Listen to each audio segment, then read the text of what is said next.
আসুন আমরা ঈশ্বরের নামের বিষয়ে অধ্যয়ন করার কিছু সময় নিই, যা তিনি এই পৃথিবীতে ঘোষণা করেছেন। আসুন আমরা প্রকাশিত বাক্যের পুস্তক 12 অধ্যায় 7 পদ দেখি। আর স্বর্গে যুদ্ধ হইল, মিখায়েল ও তাহার দূতগণ ঐ নাগের সহিত যুদ্ধ করিতে লাগিলেন। তাহাতে সেই নাগ ও তাহার দূতগণও যুদ্ধ করিল, কিন্তু জয়ী হইল না, এবং স্বর্গে তাহাদের স্থান আর পাওয়া গেল না। আর সেই মহানাগ নিক্ষিপ্ত হইল, এ সেই পুরাতন সর্প, যাহাকে দিয়াবল, অপবাদক এবং শয়তান, বিপক্ষ বলা যায়।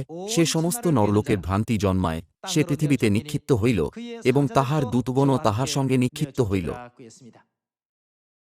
শয়তান, দিয়াবল, যাকে মহানাগ বলে বর্ণনা করা হয়েছে, তাকে পৃথিবীতে নিক্ষেপ করা হয়েছিল সমস্ত লোকেদের ভ্রান্ত করার জন্য। সে কি ব্যবহার করে? আসুন 13 অধ্যায় 6 পদ দেখি। এটা লেখা আছে, তাহাতে সে ঈশ্বরের নিন্দা করিতে মুখ খুলিল। এটা ঈশ্বরের নিন্দা করে এবং বিশেষভাবে আর্কিসের নিন্দা করে, তাঁহার নামের ও তাঁহার তাম্বুর এবং স্বর্গবাসী সকলের নিন্দা করিতে লাগিল। শয়তান পিতার যুগে জিহোবা নামের, পুত্রের যুগে যিশু নামের এবং পবিত্র আত্মার যুগে নতুন নামের নিন্দা করেছিল। ঈশ্বরের নামের নিন্দা করার জন্য শয়তান এই পৃথিবীতে থাকা সমস্ত লোকেদের হৃদয়কে উত্তেজিত করে। আসুন আমরা সেই দৃশ্য দেখি যেখানে সে পিতার যুগে লোকেদের ঈশ্বরের নামের বিরোধিতা করতে প্রলোভিত করেছিলেন। আসুন জিরমীয় 20 অধ্যায় 7 পদ দেখি। হে সদাপ্রভু, তুমি আমাকে প্ররোচনা করিলে আমি প্ররোচিত হইলাম। তুমি আমা হইতে বলবান, তুমি প্রবল হইয়াছ। আমি সমস্ত দিন উপহাসের পাত্র হইয়াছি, সকলেই আমাকে ঠাট্টা করে।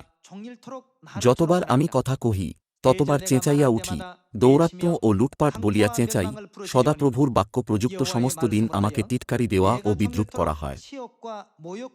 যদি বলি, তাহার বিষয় আর উল্লেখ করিব না, তাহার নামে আর কিছু কহিব না, তবে আমার হৃদয়ে যেন দাহকারী অগ্নি অস্থিমধ্যে রুদ্ধ হয়। তাহা সহ্য করিতে করিতে আমি ক্লান্ত হইয়া পড়ি, আর তিষ্ঠিতে পারি না। সেই যুগে যখন লোকেরা জিহোবা নামের দ্বারা উদ্ধার পেয়েছিল, নবী জিরমীয় জিহোবা ঈশ্বরের নাম এবং তাঁর বাক্যের ঘোষণা করেছিলেন। কিন্তু লোকেরা জিরমিয়ার সাথে কেমন ব্যবহার করেছিল? তারা তাকে উপহাস ও ঠাট্টা করেছিল। আসুন পুত্রের যুগে যাই। আসুন আমরা মথি 10 অধ্যায়ে যাই। আসুন 16 পদ দেখি।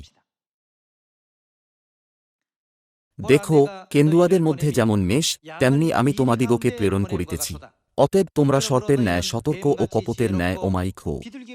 কিন্তু মনুষ্যদের হইতে সাবধান থাকিও, কেননা তাহারা তোমাদিগকে বিচারসভায় সমর্পণ করিবে এবং আপনাদের সমাজগৃহে কোড়া মারিবে। এমনকি আমার জন্য তোমরা দেশাধ্যক্ষ ও রাজাদের সম্মুখে তাহাদের ও পরজাতিগণের কাছে সাক্ষ্য দিবার জন্য নীত হইবে। কিন্তু যখন লোকে তোমাদিগকে সমর্পণ করিবে, তখন তোমরা কিরূপে কি বলিবে, সে বিষয়ে ভাবিত হইও না, কারণ তোমাদের যাহা বলিবার, তাহা সেই দণ্ডেই তোমাদিগকে দান করা যাইবে।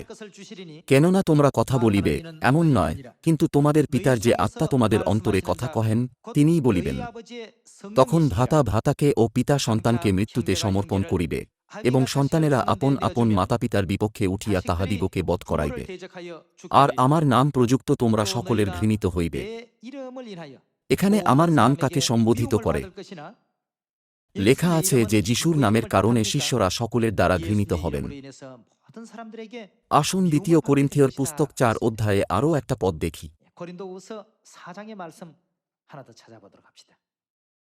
আসুন 4 অধ্যায়ে 3 পদ দেখি। কিন্তু আমাদের সুসমাচার যদি আবৃত থাকে, তবে যাহারা বিনাশ পাইতেছে, তাহাদেরই কাছে আবৃত থাকে। তাহাদের মধ্যে এই যুগের দেব, এই যুগের দেবকে? এটা শয়তান। শয়তান, সে কি করেছে? অবিশ্বাসীদের মন অন্ধ করিয়াছে, যেন ঈশ্বরের প্রতিমূর্তি যে খ্রিস্ট, তাঁহার গৌরবের সুসমাচার দীপ্তি তাহাদের প্রতি উদয় না হয়। সেই জন্যই পিতার যুগে নবীরা যারা জিহোবার নাম প্রচার করেছিল, তারা অত্যাচারিত হয়েছিল। পুত্রের যুগে সুসমাচারের নবীরা যারা যিশুর নাম প্রচার করেছিল, তারা অত্যাচারিত হয়েছিল। পবিত্র আত্মার যুগে যারা নতুন নাম খ্রিস্ট আনসাংহংয়ের প্রচার করে তারা অত্যাচারিত হবে ও দুঃখ ভোগ করবে। এই কারণে যোহনের পুস্তক 1 অধ্যায়ে যিশু আমাদের জন্য এই বাক্যগুলি রেখে গেছেন। আসুন একসাথে 10 পদ দেখি। তিনি জগতে ছিলেন এবং জগৎ তাঁহার দ্বারা হইয়াছিল, আর জগৎ তাঁহাকে চিনিল না। তিনি নিজ অধিকারে আসিলেন, আর যাহারা তাঁহার নিজের, তাহারা তাঁহাকে গ্রহণ করিল না। কিন্তু যত লোক তাঁহাকে গ্রহণ করিল, সেই সকলকে, যাহারা তাঁহার, তারা কি বিশ্বাস করে, নামে বিশ্বাস করে, যারা খ্রিস্টের নামে বিশ্বাস করে, তাহাদিগকে তিনি কে ঈশ্বরের সন্তান হইবার ক্ষমতা দিলেন। তাঁর সন্তান ছাড়া অন্য কেউ তাঁর নামে বিশ্বাস করতে পারে না।